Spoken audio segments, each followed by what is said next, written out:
Bom dia a todos. Nós vamos iniciar a sessão de defesa da dissertação de mestrado da mestranda Tirza Loriato Moraes Silva. Inicialmente, eu quero apresentar a vocês os membros titulares da banca examinadora. A seguir, passaremos a palavra para a Tirza fazer a apresentação da sua dissertação e, após isso, a etapa de arguição por cada examinador. Então, de antemão, gostaria de agradecer aos membros titulares que tiveram a disponibilidade de vir aqui presencialmente. Quero agradecer à doutora Thaís Trevisani, geóloga de formação, com mestrado e doutorado em bacias sedimentares aqui da porção sudeste do Brasil. No seu mestrado, efetuou estudo nas bacias de Taubaté e Resende, que abordam o tema de mestrado da Tirza, e desde 2018 é geóloga da Prefeitura do município de São Paulo, e tem conhecimento sobre a geologia da Bacia de São Paulo. Quero agradecer também ao Dr. Fernando Machado Alves, geólogo, que realizou seu doutorado com o tema de Geologia do Estado de São Paulo, implicações para a área de energia, geologia ambiental e ambiente. É profissional atuante no setor privado, na área de Geologia Ambiental e Geotecnia, e a professora Aline Rocha. Muito obrigada, professora, geóloga de formação, com doutorado na área de captura e armazenamento geológico de CO2 em bacia sedimentar e docente aqui do IEO. Então, agradeço a disponibilidade por virem presencialmente e passaremos, então, a palavra para a Tirza fazer a sua apresentação da sua dissertação no tempo de até 40 minutos. Eu posso pedir para alguém passar o slide para mim? Então, você vai precisar controlar as duas coisas, né? Ok, bom. É porque eu posso... Você quer um negócio para... Acho que no mouse funciona. A bolinha ali. Não? Aí. Tá bom, ok. Vou deixar o mouse um pouquinho aqui. Ligou? Ai, meu Deus, eu acho que sim. Importante, obrigada. E você mesma controla o tempo também, tá bom? Tá bom. Eu vou colocar aqui. Tá bom. Então, vamos lá. Eu controlo aqui que eu vou colocar no acho que vai dar certo. Bom dia a todos. Eu me chamo Tirza Loriato Moraes Silva. Eu fui orientada pela professora doutora Lucy e hoje eu vou defender o meu trabalho de mestrado, denominado Potencial para Armazenamento Geológico de CO2 nos areias fluviais da formação Resende, na bacia de São Paulo, Taubaté, Resende, Volta Redonda, no estado de São Paulo e Rio de Janeiro.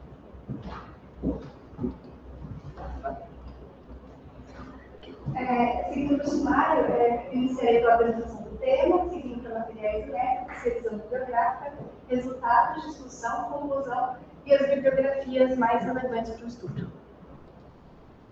Então, o que introduz esse tema é que o aquecimento global é um tema de grande importância na atualidade e, para que ele seja criado, o quanto antes é necessário reduzir ao máximo as emissões de gás de efeito estufa. E para isso foi desenvolvida uma tecnologia chamada CCS, que vem do inglês Carbon Capture and Storage, que consiste na captura, transporte e armazenamento geológico de CO2 em subsuperfície. Tendo visto essa potencial tecnologia e observando que uma das maiores fontes emissoras nacionais de gás de efeito estufa de emissões físicas, se localizam na região sudeste, voltamos nossos olhos para a bacia da região sudeste do Rio continental sudeste do Brasil. E nelas podemos observar uma formação de muito interesse para as CCS, tendo visto que apresentam propriedades que podem ser relevantes para o armazenamento, que se chama formação presente. Os objetivos, então, de estudo são estudar os areias fluviais paleológicos da formação presente, para o armazenamento geológico de CO2, das fontes emitidas pelas fontes estacionárias na porção sudeste do Brasil. E os objetivos específicos são o levantamento das fontes emissoras vizinhas das bacias estudadas, ou localizadas próximas dos fluviais, a caracterização de amostras de superfície e subsuperfície da formação presente e a análise de atitude geológica da formação presente como possível implicação na bacia de Santos. Então, o que justifica o trabalho é que o aquecimento global deve ser criado quanto antes, e para isso é emergencial a redução de gás de efeito estufa, tendo em vista que o Rio de Janeiro e São Paulo são os maiores emissores, são os estados que mais emitem CO2 de fontes estacionárias, a gente vê o armazenamento de CO2 como alternativa para a função sudeste. Seguindo para materiais e métodos, foi realizado ao longo de todo o trabalho do levantamento bibliográfico, também foram levantadas as fontes emissoras fixas de CO2 da região, tanto por dados da SEG, quanto por dados da CETESB, da Petrobras, e do GD, que é uma plataforma chamada GCCUS. E também foram confeccionados mapas de georreferenciado através do programa ArcGIS e VectorWorks. Também foi realizado o levantamento de campo de 8 dias em 5 localidades. Teve que cada localidade apresentar mais de monitoramento. Nesses campos foram coletadas 43 amostras. Entretanto, foram analisadas 57 amostras de superfície e 529 de subsuperfície, algumas fornecidas pela professora doutora. Essas amostras foram analisadas tanto macroscopicamente, para análise de coloração, faces e diversas outras características. Também foi realizada análise de microscopia para estudo de porosidade e mineralogia. Foram realizadas análises quantitativas de porosidade por microscopia óptica, microscopia da dinâmica de varredura, e análise mineralógica por microscopia óptica e difração de raio-x. Então, seguindo para a visão bibliográfica, o aquecimento global é um assunto de grande interesse atualmente, porque o aumento médio da temperatura da superfície terrestre vai afetar diretamente a qualidade de vida humana. Baseado nisso, o IPCC projetou diversos cenários, sendo mais pessimista com aumento de 4 graus Celsius e mais otimista com aumento de 1,5 graus Celsius. Tendo em vista isso, foi realizado o Acordo de Paris, em 2015, em que os países se comprometiam a reduzir essas emissões de gases de efeito estufa para criar o aquecimento global até 1,5 graus Celsius até o ano de 2006. Entretanto, como a gente pode observar, esse gráfico da Copérnicos, no ano de 2024 já ultrapassamos essa barreira de 1,5 graus Celsius na maior parte do ano. Então, é necessário frear as emissões de gases de efeito estufa quanto antes para limitar esse aumento. Com isso, temos a tecnologia CCS, novamente, o inglês Carbon Capture and Storage, que vem como alternativa para reduzir essas emissões de gases de efeito estufa. Ela consiste na captura de CO2 de fontes emissoras de CO2, que podem ser usinas termoelétricas, usinas de biocombustíveis e indústrias de diversos subsetores, principalmente siderúrgicas e refinarias da região. Então, o CO2 é capturado dessas fontes emissoras, ele é transportado por uma determinada distância, que é economicamente viável, até um local onde ele é comprimido e injetado em estado supercrítico em uma rocha considerada adequada para esse armazenamento, chamada de rocha reservatória. E ele se localiza na região, principalmente por uma rocha selante que aprisiona esse CO2 na região. Esse tipo de atividade é realizado desde 1970 na região do Texas. Entretanto, essa atividade se inicia com o intuito de recuperação de óleo em poços maduros. Ele diz que o armazenamento, a injeção do CO2 reduz a viscosidade e melhora a vazão do petróleo.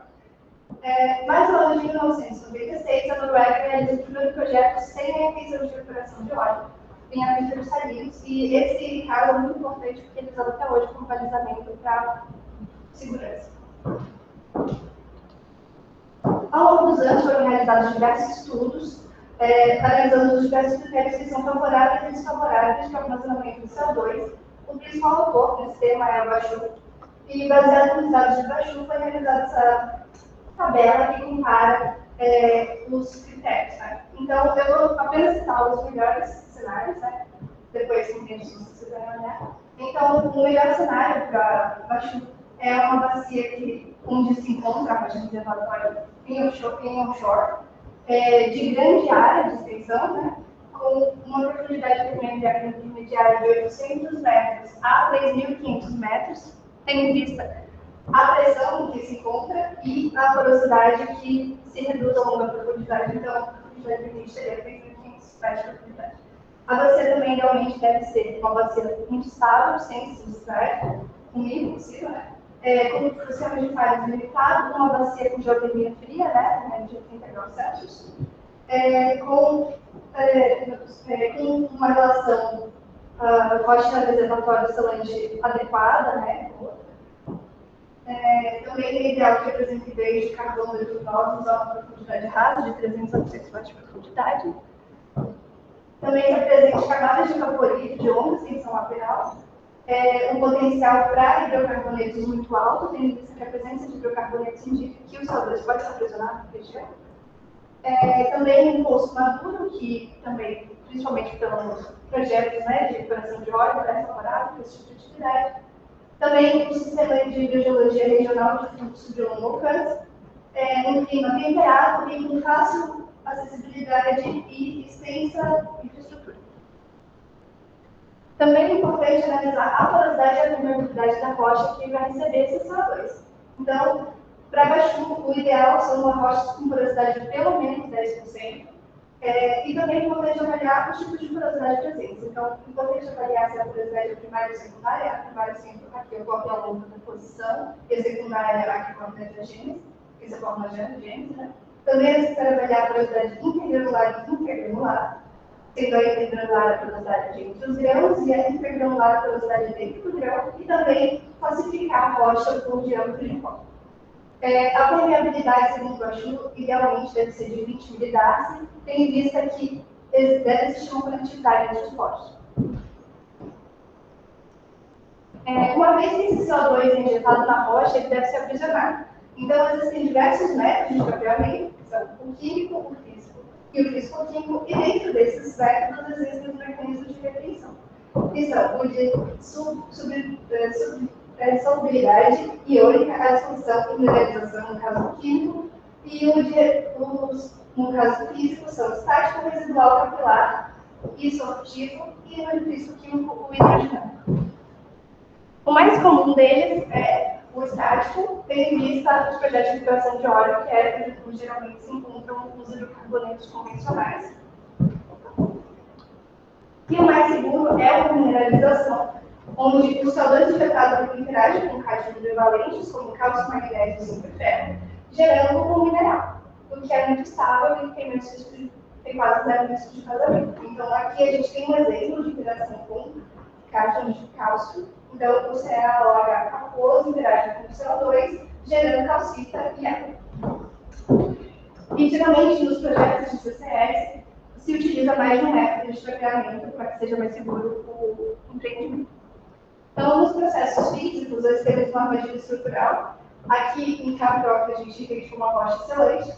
E a porção SCC-CO2 é o CO2 em estado supercrítico, que é a região da rocha de reservatório. Então, aqui a gente pode observar o caso da armadilha estrutural, que é o mais comum. Também temos a opção de uma armadilha de eficiência estratigráfica, em que a rocha excelente envolve a rocha reservatória. Também temos a opção de captura por extensão lateral, que geralmente são evaporitos, que compõem esse tipo de atividade, e são aprisionados embaixo. E também temos um exemplo de fluxo de CO2, um vazamento, né? Onde foi calculado, os estudos não indicaram que a extensão lateral não era tão vantajosa assim e ocorreu um escape. Foram estudados diversos casos de CCS internacionais e os mais parecidos com o da formação de exemplo são o caso de Illinois, do areia fluvial, ele chama de atenção porque ele pode armazenar até 150 bilhões de toneladas de CO2. E o caso da Austrália, que tem uma areia fluvial que é ácida, tem uma porosidade considerada ideal para que não seja diferente. Também é importante colocar os riscos do armazenamento de CO2, por isso é necessário fazer estudos em cima dessa atividade, tendo em vista que durante podem ocorrer vazamentos, né, de gases nocivos, quando o CO2 ele não está puro, ele não foi devidamente purificado. Então, pode ocorrer vazamento durante o transporte, ingestão ou ao longo do seu armazenamento. Também pode ocorrer acidentes quando ocorrem limitações imprevistas, tanto na capacidade de armazenamento do local, quanto durante a injetividade. Também podem ocorrer elevações de superfície com aumento de pressão, e também pode acontecer uma sismicidade reduzida acima do esperado. Então, agora, no contexto geológico, do limite continental do sudeste do Brasil, ele tem uma extensão de 800 km², e ele está na direção EMWZ, que é paralelo à linha de Foz Paulo. E nesse estudo vamos observar mais a produção central, que a gente se encontrar conosco para você de São Paulo, Taubaté, Resende e Volta Redonda. Aqui Aqui temos a coluna cronolítica estratigráfica, né?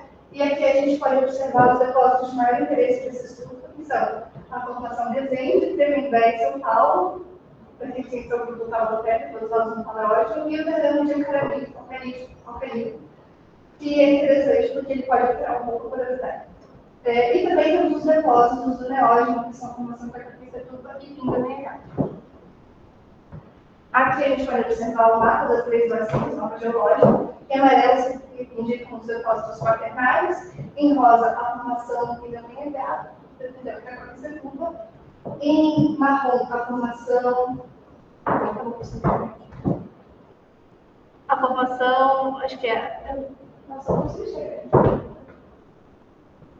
A formação Pindamonhangaba em marrom, em salmão a formação São Paulo, em azul a formação Tremembé, em verde claro a formação Resende, a formação medial, a distal, e em verde escuro a formação proximal da formação Resende. Agora, para os estudos sísmicos da região, foi observado que a sísmica da região era muito pequena, que é uma atividade de 2,1 a 3,0 richter. Quanto à geotermia, a bacia de Resende apresenta uma variação geotérmica de 19 a 33 graus Celsius. A bacia de São Paulo apresenta uma temperatura média de 20 graus Celsius e a de Taubaté apresenta uma temperatura de 12 a 33 graus Celsius. Entretanto, uma região, a bacia de Taubaté, em Aparecida, a uma profundidade de 500 metros de profundidade, se observou uma temperatura de 55 graus Celsius. Quanto à hidrogeologia, a maioria dessas bacias, principalmente São Paulo, Resende e Volta Redonda, são muito raras, então elas apresentam profundidade de agrícola rasos, né? Um fluxo curto e um fluxo também considerado local lá intermediário no máximo, que são aspectos de desvantagem para o armazenamento de CO2. Entretanto, você chama dela, por ser maior e mais profundo, ela apresenta uma profundidade intermediária, um fluxo intermediário e algo regional, se indicando mais apta a esse tipo de atividade. Já os depósitos sedimentares, vamos começar pela formação Resende, que é o principal foco deste estudo, que é considerado um potencial plástico reservatório. Ela se apresenta em todas as bacias do Rift, da Bacia Central. Ela se apresenta em leques aluviais associados ao planícies de rio entrelaçado, como observado na imagem. Ela foi depositada em clima semiárido e depositada no Paleógeno do Eoceno, ao Oligoceno, e ela é subdividida em duas porções principalmente, a sua porção proximal, que é principalmente depósitos de leques aluviais, e a sua porção medial distal, que é a interação entre os leques e o rio entrelaçado. Ela é composta principalmente por elementos conglomerados e lamitos. Ela varia muito em abundância de matrizes e granulometria. E suas estruturas sedimentares mais observadas são maciça, laminação existente e estratificação cruzada canalar. Sua mineralogia é de quartzo microquímico angiofase, fragmentos líticos, micas e receptis. E a sua composição é principalmente arcosiana a subarcosiana. Agora, a formação São Paulo, que é um potencial excelente, ela também está presente em todas as bacias da formação. Ela foi depositada nesse sistema fluvial meandrante. Ela foi depositada em clima de transição do semiárido do alto úmido, do neógeno ao oligoceno, e ela apresenta três principais fases sedimentares: aderidos grossos conglomerados, com estratificação cruzada de canal, siltícios aderidos laminados e alguns finitos de membros abandonados, e uma outra porção de aderidos grossos, movimentos de dicas marginais e sedimentos mais finos e rítmicos de planetas de inundação. A formação do Tremembé, ela também é um potencial excelente, entretanto, ela é restrita à bacia de Taubaté. Ela é um depósito de praia leito, lacustre, de clima semiárido, depositado durante o mesmo período que a formação Resende, né? O Paleógeno do Eoceno ao Oligoceno. Ela se caracteriza principalmente pelos seus depósitos pelíticos verdes, né? De siltíceos, argilitos e folhetos. Essa coloração verde se dá principalmente por presença de fertilha. E também apresenta revestimentos folhetos luminosos associados a calcários e arenitos. A formação Pindamonhangaba também é um depósito mais restrito, mas ela é um potencial bastante excelente que também se encontra na bacia de Taubaté apenas. Ela já é um depósito de rio fluvial meandrante, de clima quente a úmido, e ela é a deposição mais recente estudada do neógeno quaternário. ela se subdivide em dois membros muito característicos de conglomerados elementos grossos de certificação cruzada, tabular, de canal, e o membro presidente dupla de atributos subtítulos de certificação plano de grande extensão lateral de polícia de inundação. Aqui um pouco das bacias, né? A bacia de São Paulo apresenta uma área de 1.000 quilômetros, uma profundidade rasa para armazenamento, né, de 290 metros de profundidade na região da Moca, e apresenta os depósitos de Resende, Taubaté, São Paulo e Itacoatiçu. Aqui temos a bacia de Taubaté. A maior bacia estudada, ela tem uma área de 3.200 km². Ela se divide em 3 compartimentos, dividida por 2 altos estruturais, né? Os compartimentos são os SJ, são os outros campos, Taubaté e Aparecida, sendo um compartimento de Aparecida com uma profundidade de 850 metros de profundidade. E eles apresentam, essa bacia apresenta informação de Resende, Pindamonhangaba, São Paulo e Pindamonhangaba. Também temos a bacia de Resende, que também é considerada uma bacia pequena e rasa, né, de 230 km², de 220 metros de profundidade, e apresenta a formação Resende a São Paulo. Entretanto, ela é uma das bacias que apresenta o maior número de afloramentos disponíveis para estudo hoje em dia. Então, por isso que ela é tão relevante. E também temos a bacia de Volta Redonda, que apresenta a menor de todas, né, com 3 km² de extensão lateral, com uma profundidade menor de 200 metros, ou também com a formação Resende São Paulo. Entretanto, ela apresenta os encaramentos, né, possivelmente oriundos do alinhamento de cabo frio, que podem alterar um pouco a curiosidade. E agora, o paralelo com a bacia de Santos, tendo visto que a bacia de Santos é a bacia offshore vizinha mais próxima, foram estudadas as formações que seriam cronocorrelatas das formações Resende e as opções de formação Celeste. E a formação que se enquadra nessas categorias da formação Contagura, que é de mesma idade e apresenta depósitos muito parecidos, né, que além de estudantes fluviais, sistemas fluviais e depósitos costeiros, e a formação Marabá é equivalente aos depósitos seleitos, né, que são siltídeos, colheitos e diamectídeos. Agora, seguindo para os resultados, seguindo para as concepções nacionais, esses dados são da SEC, de 2024, e eles indicam que, em 2014, a maior fonte de emissão de CO2 foi geração de energia elétrica. Entretanto, eles conseguiram reduzir muito suas emissões ao longo dos anos, e o setor que continua sendo um dos maiores produtores, um dos maiores emissões de CO2, é a produção de ferro e aço, que emitiu mais de 40 megatoneladas de CO2 no ano de 2023.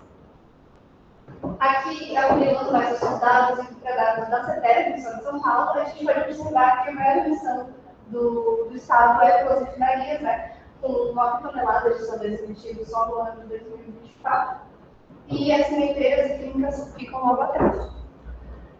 Agora, seguindo apenas para a região de estudo, esses dados são para a Petrobras, né, no PFGD, onde a gente pode observar as fontes emissórias da região. E podemos observar principalmente que a maioria das fontes emissórias da região ou estão ao redor das bacias ou sobre as bacias estudadas. Aqui nós temos os dados de emissão das fontes emissoras apresentadas no mapa anterior, e podemos observar que a maior emissão da região vem da siderurgia, essa, no caso, é a siderúrgica da CSN, em Volta Redonda. E aqui também, em segundo lugar, tem as refinarias, né, em Taubaté e a de São Paulo. E logo em seguida, as indústrias de fertilizantes. Entretanto, é importante contar que nem todas as indústrias disponibilizaram dados. Então, é necessário um maior estudo acerca das fontes emissoras efetivas, né? Quais são os setores que mais emitem da região. Agora, no levantamento de campo, foi feita uma descrição das faces sedimentares, foram coletadas amostras, 47 amostras no total. Também foi medidas as espessuras das camadas e a continuidade lateral. Aqui, esse é um afloramento da bacia de Resende em uma pedreira abandonada em campo real, onde a gente pode observar um afloramento de 11 metros de extensão, toda a formação Resende, e pode observar bem nitidamente as funções mais arenosas e as funções mais frutosas. Foi utilizada a classificação de Foucault. Então, esses são arenídeos, eles são lamídeos, nesse caso, né? E o G são conglomerados.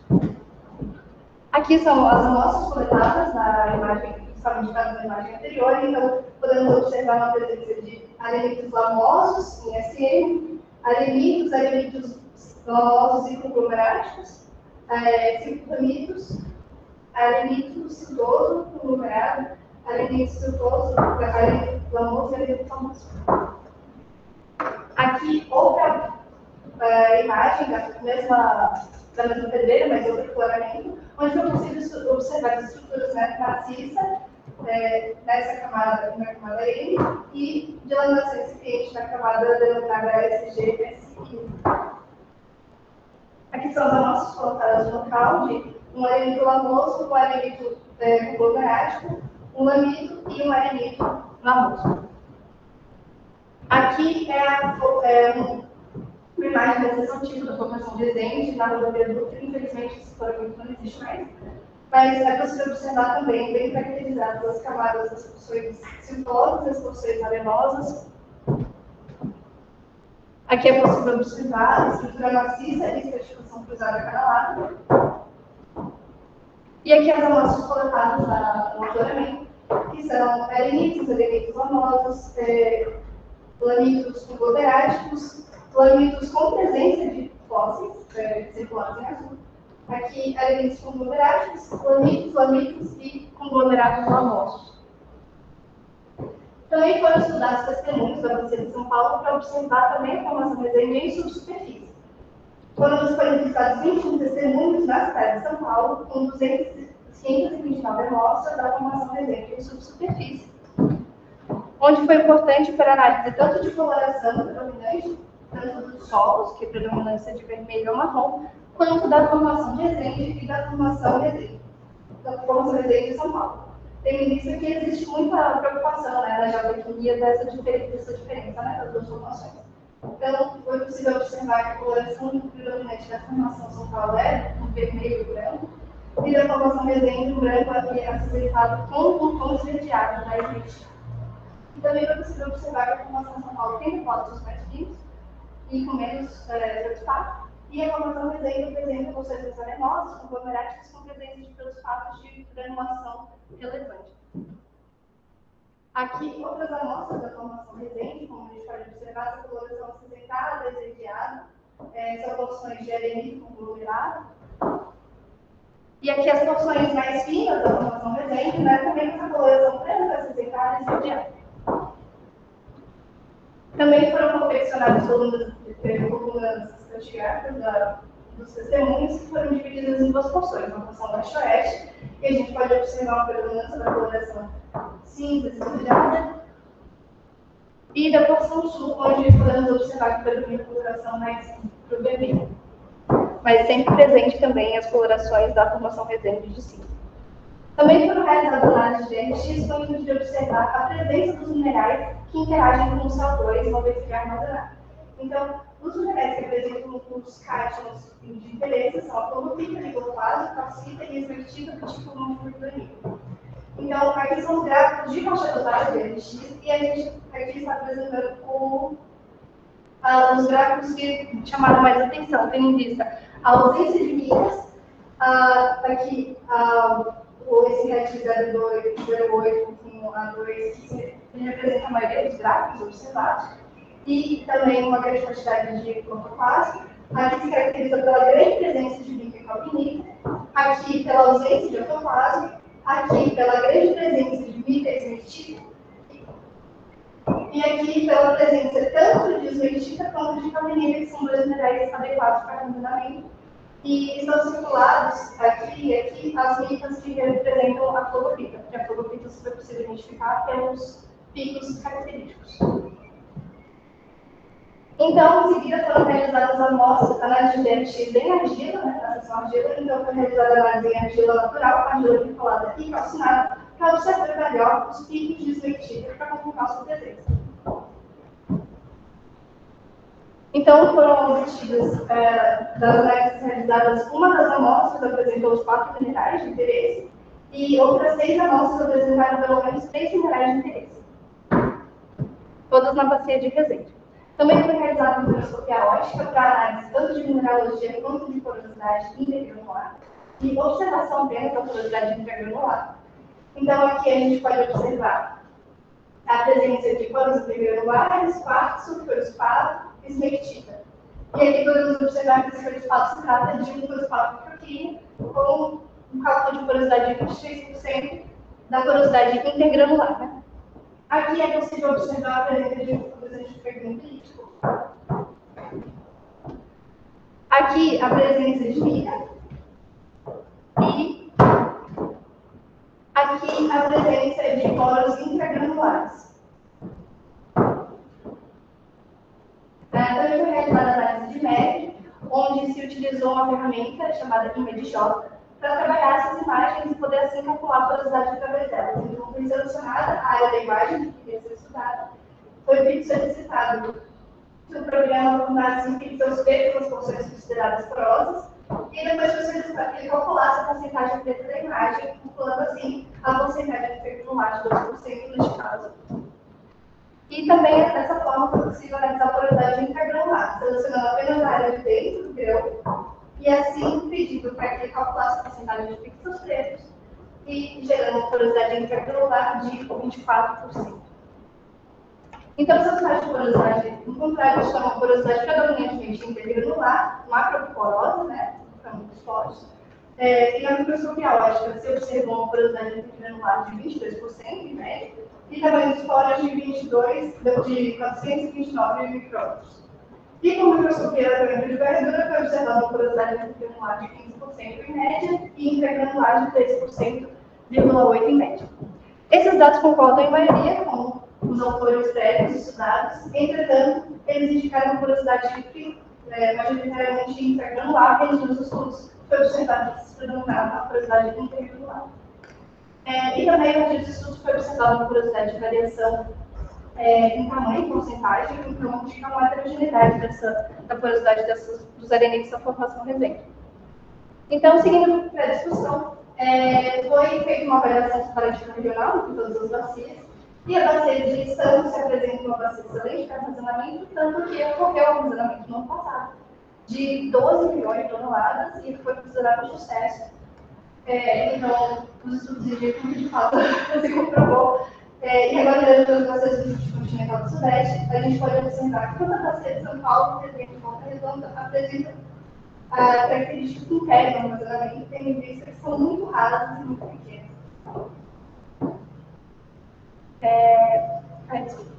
Entretanto, a bacia de Taubaté se apresenta um bons indicativos para armazenamento de sabores, apesar de sua profundidade ser apenas de 850 metros de profundidade, ela ainda apresenta profundidade mínima esperada. Os únicos pontos negativos da bacia de Taubaté são a ausência de fenófilos e a ausência de exploração na região, entretanto, isso não são critérios excludentes. E todas as bacias se encontram agregadas tanto no clima, como acessibilidade e infraestrutura. Então, a formação resende como um foco de armazenamento de CO2 é considerada adequada, tendo em vista sua variação de topologia de conglomerados arenídeos e flamidos, tem em vista a sua estrutura de 11 metros observada e a sua continuidade lateral de até 50 metros, entretanto, podem ser realizados estudos para observar a sua continuidade lateral total. Então, esses dados são comparáveis aos locais onde já existe CO2 no exterior. Quando os emissores de CO2 do estado de São Paulo, a gente observou que existem mais de 50 fontes emissoras fixas, emitindo pelo menos 15,5 milhões de toneladas de CO2 anualmente, e que todas essas fontes emissoras estão a pelo menos 50 km de distância de qualquer outra bacia, seja de Carta, como você do Paraná, como você de Santos. E tendo em vista que esse transporte de CO2 tem um determinado custo, que pode viabilizar a atividade, as bacias da região do eixo continental do Sudeste são boas opções para armazenamento. E também considerando o SP Carbono Zero até 2005, que é um projeto do Estado de São Paulo, que visa reduzir as emissões a zero carbono de 2050. Então, as conclusões são que existe uma grande quantidade de fontes emissoras de CO2 na região próxima às bacias, e que a escassez de outros locais de armazenamento, tanto bacias offshore, que são distantes, quanto a possibilidade também de armazenar lá no vazamento, nesse necessário lucro de estudo, indicam que as bacias estudadas são um bom foco para armazenamento. Os alimentos da formação presente se apresentam tanto numerologia quanto porosidade adequada para armazenamento. E a bacia de Taubaté do estudo é a única considerada adequada para armazenamento de CO2, entretanto, ela apresenta apenas um potencial, porque ela apresenta uma profundidade que é praticamente a mínima ideal, e a gente não sabe qual a ecologia presente nessa profundidade. Então, é necessário realizar um estudo para observar se o arenito estudado está naquela profundidade. Aqui são as referências principais do trabalho. E é isso, muito obrigada.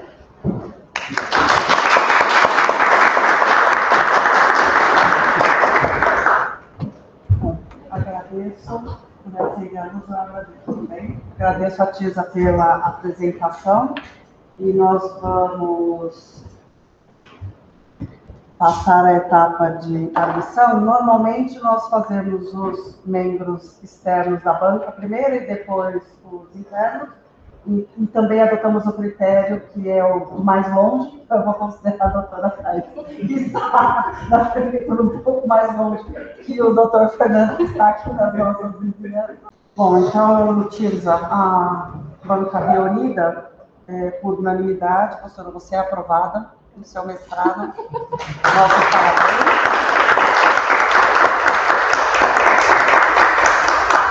Desejamos sucesso. Você tem um prazo de 60 dias para aproveitar todas as sugestões, comentários e orientações aí da banca. Para você incorporar tudo que avaliar, nós conversamos, mas está aprovado. Parabéns, tá bom?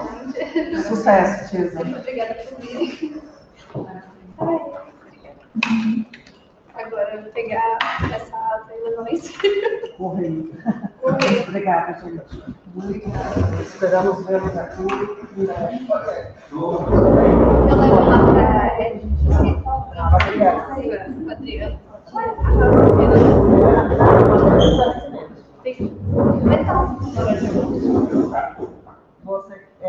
Você vai dar para entregar? Tem que entregar, só você deixa comigo que eu pego aí. Entrega. Melhor tipo. Então tá bom.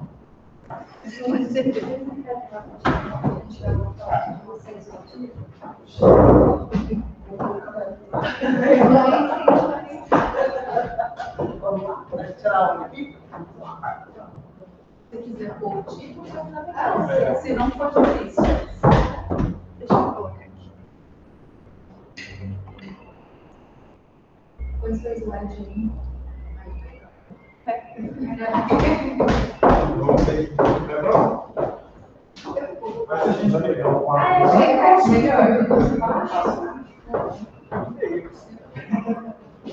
Pode tocar?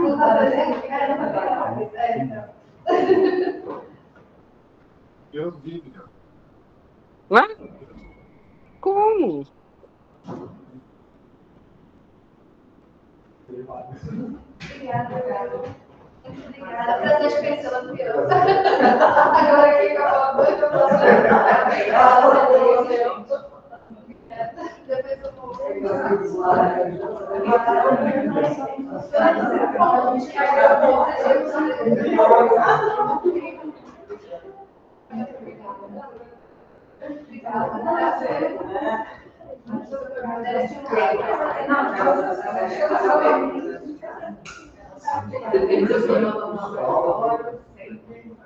Ela foi do carvão e eu lá, olhando o paçoquinha lá. Às vezes eu tava vindo aí, às vezes, eu tava no potinho, tinha que lugar tudo, tava tudo em uma caixa. Assim, alguém jogou na caixa supervisionária. E aí eu tinha que fazer as primeiras coisas de uma caixa, passar a linha para fazer. Aí depois eu vim pra Que é uma conta diferente, né? Nossa, É o que eu vi.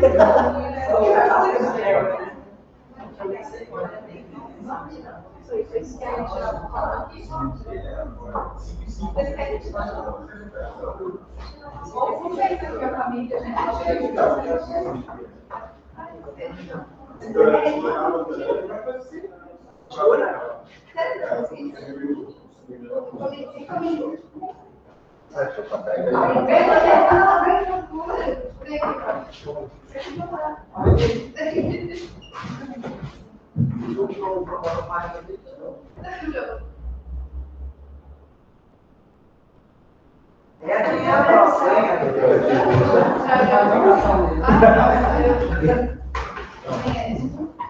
Vocês colaborando comigo.